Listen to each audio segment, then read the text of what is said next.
At the age of 11, they began singing together. For decades, they were unable to communicate. We now understand why. Art Garfunkel received all the praise, while Paul Simon wrote all the tunes. Simon did something that could not be forgiven when he finally lost it. He published their return record as a solo effort after removing Garfunkel's voice.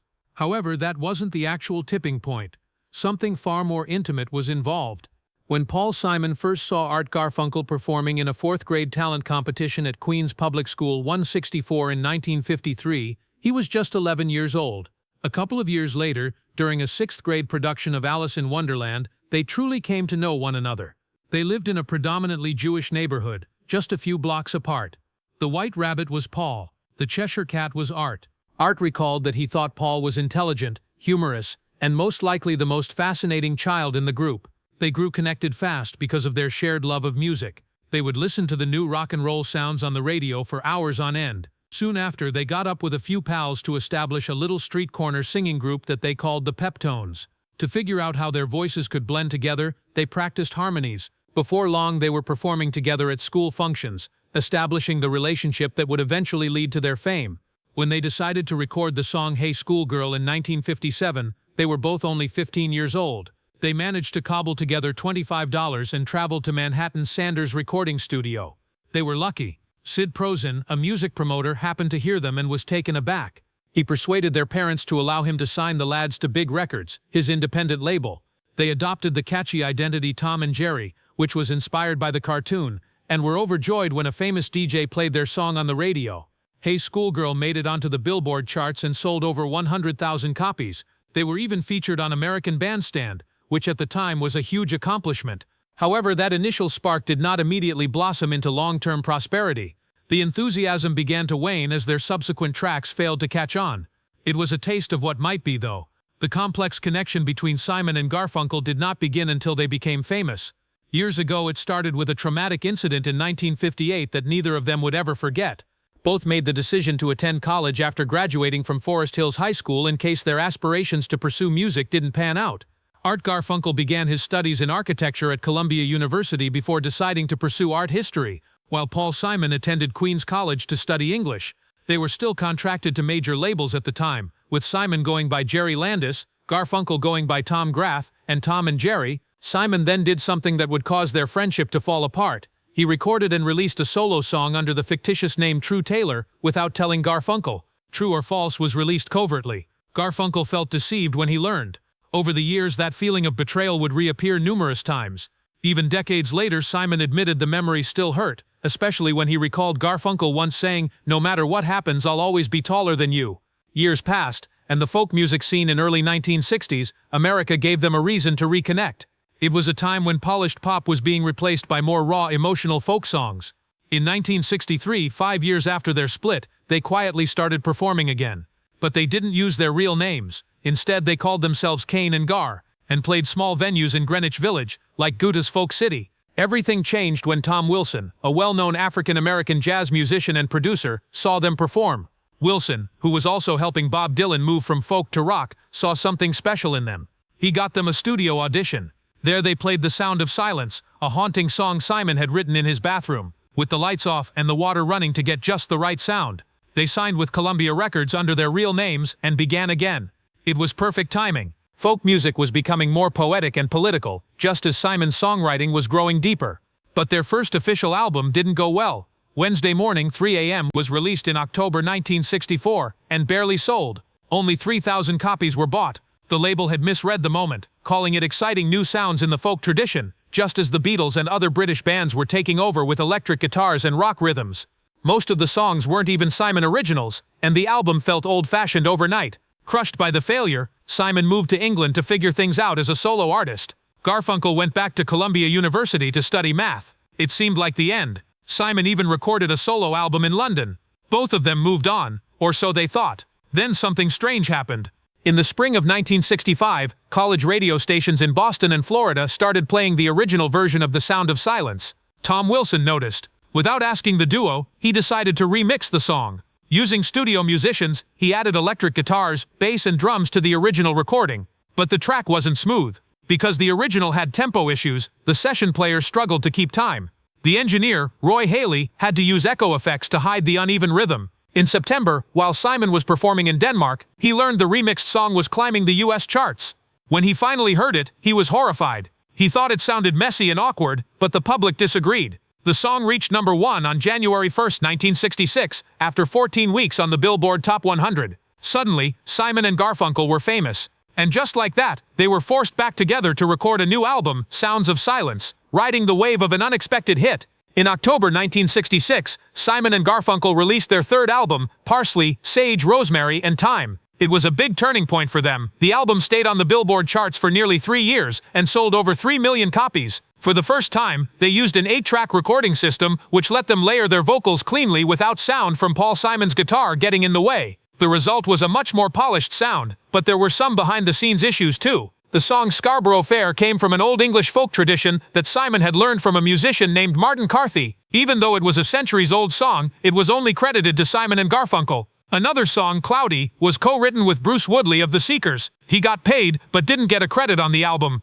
Despite all that, the album was a major success. Years later, it was added to the Grammy Hall of Fame and ranked as one of the greatest albums of all time by Rolling Stone magazine. In June 1967, Simon and Garfunkel performed at the Monterey Pop Festival. It was a huge cultural event, with artists like Jimi Hendrix, Janis Joplin, and The Who stealing the show. While others smashed guitars and lit them on fire, Simon and Garfunkel stood out in a different way. Their gentle, thoughtful sound reminded people of their folk roots in the middle of all the chaos and psychedelia. Some thought their music wasn't hip enough for the moment, but their performance proved they still had a powerful place in the changing music scene. That same year, something unexpected happened that would change both their careers and the world of film. Director Mike Nichols was working on The Graduate and had a sudden idea. He wanted to use Simon and Garfunkel's songs instead of a traditional soundtrack. At first, Paul Simon agreed to write 3 new songs for the film, but touring got in the way. Instead, the movie's editor just used existing songs like The Sound of Silence and Scarborough Fair while cutting scenes. The music fit so well, they decided to keep it.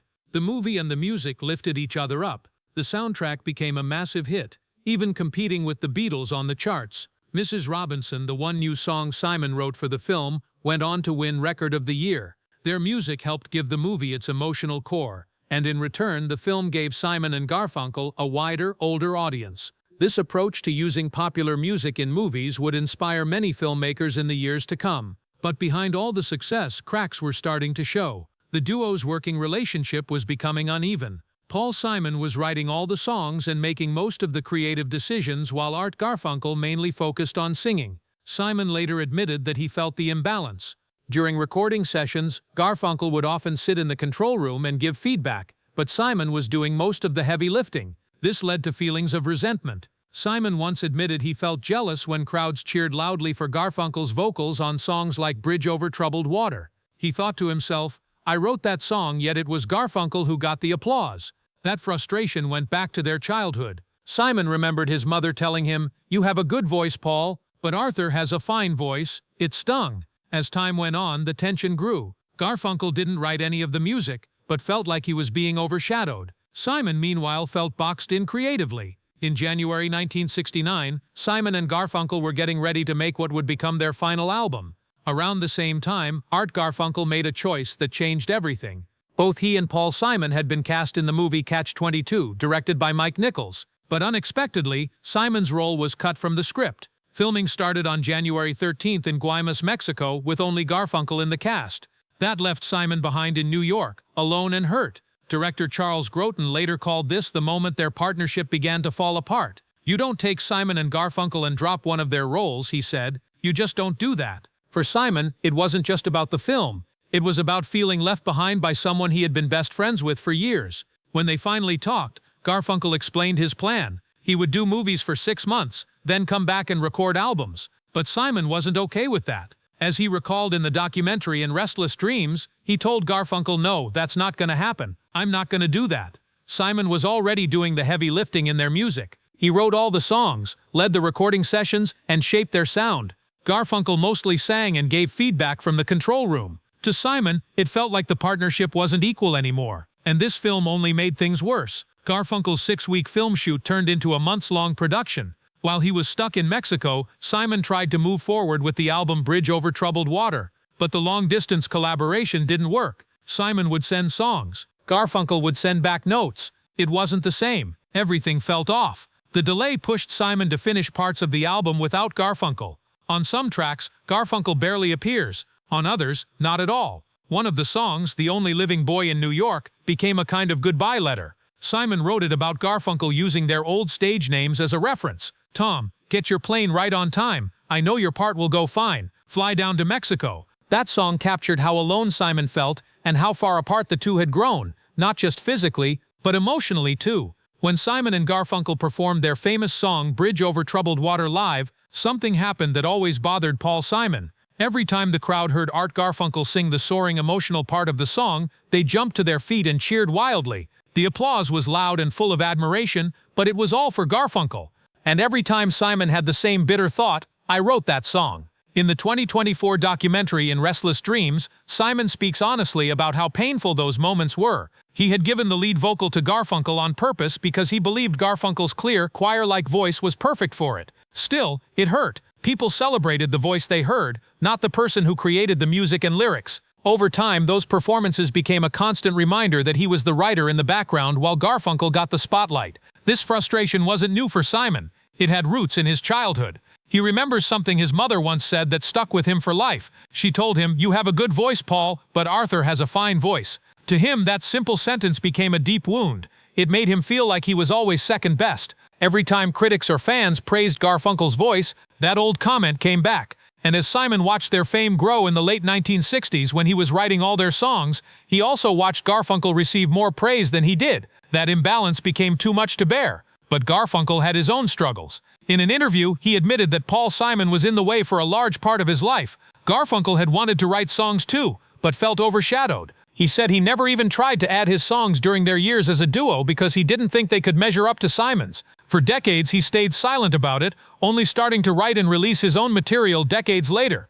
In the documentary, he raises a tough question. Was he the one who broke up the group, or was Simon the one who never made space for Garfunkel's own ambitions? He believed that both of them shared the blame. Eventually, Simon admitted that their partnership was never equal. He was the one writing the songs and leading the recording sessions. He made most of the decisions about how everything should sound, from the guitar parts to the drums. Garfunkel mostly stayed in the control room with the producer, giving his approval but rarely shaping the music. Things got worse during the recording of Bridge Over Troubled Water. Garfunkel left to act in the movie Catch-22, and the filming took longer than expected. Simon grew frustrated when Garfunkel couldn't return in time to finish the album. The delay, the creative tension, and the imbalance between them all added up. In the summer of 1970 at Forest Hills Stadium in Queens, New York, something quiet but important happened. Paul Simon and Art Garfunkel stood on stage together for what would turn out to be their final concert as a duo. The crowd had no idea this night would mark the end of one of music's most beloved partnerships. The show was polished and professional, but there was a strange feeling in the air. Something distant, something missing. There wasn't much talking between songs. The usual warmth and jokes between the two seemed to have vanished. After the second night, they simply said goodbye to each other. No dramatic fight, no public announcement, just a quiet personal farewell that felt more like closing a door than slamming it. Paul Simon later shared that they never really talked about ending the act. It just ended. With Artie, there was no reason to talk about it, he said years later. That sentence alone says a lot. The way they communicated had broken down long before they stopped singing together. Maybe they both knew things couldn't go on the way they had been. Maybe silence was easier than saying what they really felt. After the split, their lives moved in different directions. Paul Simon jumped headfirst into his solo career. He didn't just survive, he thrived. His early albums in the 1970s like Paul Simon, There Goes Ryman Simon, and Still Crazy, after all these years were filled with new energy and fresh ideas. Songs like Me and Julio, Down by the Schoolyard, and 50 Ways to Leave Your Lover became hits. People saw that Simon wasn't just part of a great duo, he was a powerful songwriter in his own right. His creativity kept pushing forward, and in 1986 he released Graceland, an album that blended South African music with his own style. It sold millions of copies and won more Grammy Awards. It wasn't just successful, it was groundbreaking. Art Garfunkel, on the other hand, had a harder time. His voice was still as beautiful as ever, but his solo music didn't catch on the same way.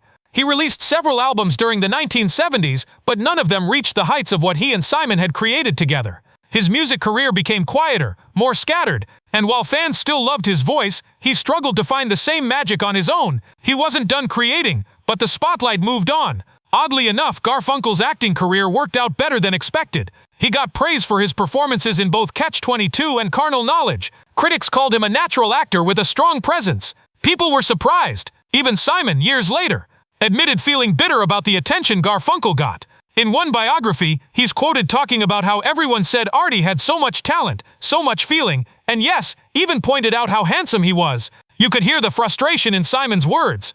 After all the music they had made together, the person he once sang with was now being praised for something entirely different. Looking back, their breakup wasn't just about music. It reflected something deeper happening in the world. Simon and Garfunkel's songs had helped shape the 90s. Their music spoke to people searching for meaning, fighting for justice, and dreaming of a better world. Tracks like The Sound of Silence didn't just entertain, they made people think. Their 1968 album Bookends captured the feeling of growing up, facing the world and wondering where it was all going. Their voices became the background of a generation that believed in change. But by 1970, the world was shifting. The protests, the hope, the unity of the 60s, it was all starting to fade. People were turning inward. The big movements were becoming personal journeys. The duo's final album, Bridge Over Troubled Water, was more than just a record. It was like a goodbye to one era and the beginning of another. The title track itself, full of comfort and sorrow, seemed to speak to that change. It stayed at the top of the charts for years, just as society was learning to live with a different kind of music and a different kind of hope. After their bitter split in 1970, Paul Simon and Art Garfunkel reunited in 1975 for a song called My Little Town. It was their first major collaboration since they went their separate ways, but instead of coming together as a true duo, they recorded the song separately, each releasing it on their own solo albums. The song did well. It reached number 9 on the Billboard Hot 100 and topped the adult contemporary chart for 2 weeks. Still, the reunion felt more like a business move than a heartfelt comeback. Simon even said he wrote the song to have a darker tone, telling Garfunkel he was singing too many sweet songs. They performed it on Saturday Night Live, but went back to their own careers soon after. Simon's album won a Grammy, but their brief moment together didn't heal any old wounds. It only made it clearer how different they had become. A few years later, in 1981, they tried again. This time, it was a huge concert in Central Park. 500,000 people showed up to see them perform. It was one of the biggest concerts in U.S. history. The event was meant to raise money and attention for the park, and it turned into a cultural milestone. They played 21 songs, starting with Mrs. Robinson, As the Sky Darkened Over New York. Fans loved it, and the success led to a world tour. But behind the scenes, things were falling apart.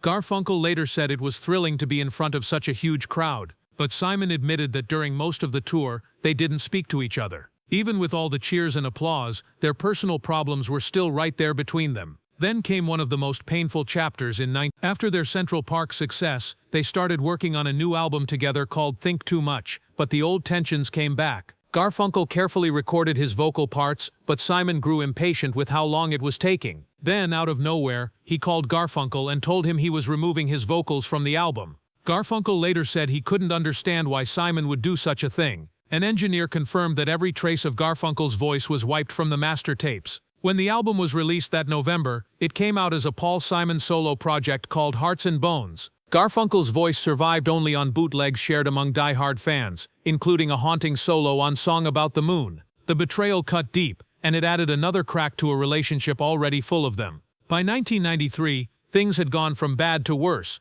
The two tried to perform together again in New York, but the attempt quickly collapsed. A critic's review that referred to Garfunkel as just one of many collaborators on stage hit a nerve. That small comment lit a fuse. The tension backstage grew so intense that it turned physical. Simon's business manager later said he was scared someone might actually get stabbed if a knife had been nearby. There were reports of shoving and yelling, and the crew worried it might spill onto the stage. These fights showed that even after 20 years, the pain and resentment hadn't faded. In fact, they had only gotten stronger. Two men in their 50s, still caught in the same battles they had been fighting since they were young. Paul Simon and Art Garfunkel met when they were just 11 years old. They were schoolboys in Queens, New York, singing together in junior high plays and on street corners. Back then, their bond was about music, friendship, and the thrill of performing. No one could have predicted how famous they'd become, or how bitter things would eventually get. As they rose to fame, something quiet but powerful began to grow between them: resentment. One of the things that haunted Paul Simon deeply was his height. It seems like a small thing, but to him it wasn't. He remembered one moment in particular, decades later, when Garfunkel teased, "No matter what happens, I'll always be taller than you." It stung so badly Simon never forgot it. It wasn't just a joke. Simon had already been struggling with insecurities and self-doubt. He went through years of therapy, and being short was one of the things he focused on. What made it worse was that Garfunkel seemed to know. In a later interview, he admitted that as a kid, he had partly befriended Simon out of pity for his height. He said he offered Paul love and friendship as compensation, and then added something chilling. That compensation gesture has created a monster. Their height difference became a symbol of something deeper, a power imbalance. Paul wrote the songs, Artie sang them, but the audience often saw Garfunkel as the star. Their manager even said Paul sometimes felt overshadowed when fans cheered wildly for Artie's voice, even though the songs were his. Despite the tension, their shared history kept them tied together. They had gone from recording a small single for $25 in 1957 to becoming global stars by 19. That kind of journey is rare, and the pressure was enormous. In a recent documentary, Simon called Garfunkel his oldest friend, and admitted the fame had taken its toll. Still, cracks showed early. In 1958, not long after their first success, Simon secretly recorded solo material without telling Garfunkel. That betrayal never really healed. Even 60 years later, Garfunkel brought it up, saying he was shocked and hurt that Simon kept it a secret. Their split was never just about business. It was personal, messy, emotional, and filled with unresolved pain. Garfunkel questioned who was really to blame, once asking aloud, "Am I the one who broke up Simon and Garfunkel? Or is Paul the one who failed to accommodate Garfunkel's enriching of his own career?" He seemed frustrated that people saw him as just Simon's voice rather than an equal partner. Eventually, he admitted something painful. "I did hurt his feelings, and I wanted to." Simon, meanwhile, had already come to a different conclusion. For him, their breakup was inevitable. In an interview, he said, "Duos don't stay together." He compared their split to other legendary breakups, Lennon and McCartney, the Everly Brothers. And when duos reunite, he said, "It's not about the music, it's about the business." Still, they kept coming back together, at least for a while. Their 1981 reunion concert in Central Park drew over 500,000 people. But by 2016, Simon had no more patience. "We don't get along," he said bluntly. "It's not fun." When a final tour in 2010 had to be cancelled due to Garfunkel's vocal issues, Simon took it as the last straw. "He let us all down," he said. "I didn't feel I could trust him anymore." In the end, their story was one of brilliance, beauty, and bitterness. Two boys from Queens changed music history, but couldn't outrun the pain that came with growing up together and growing apart.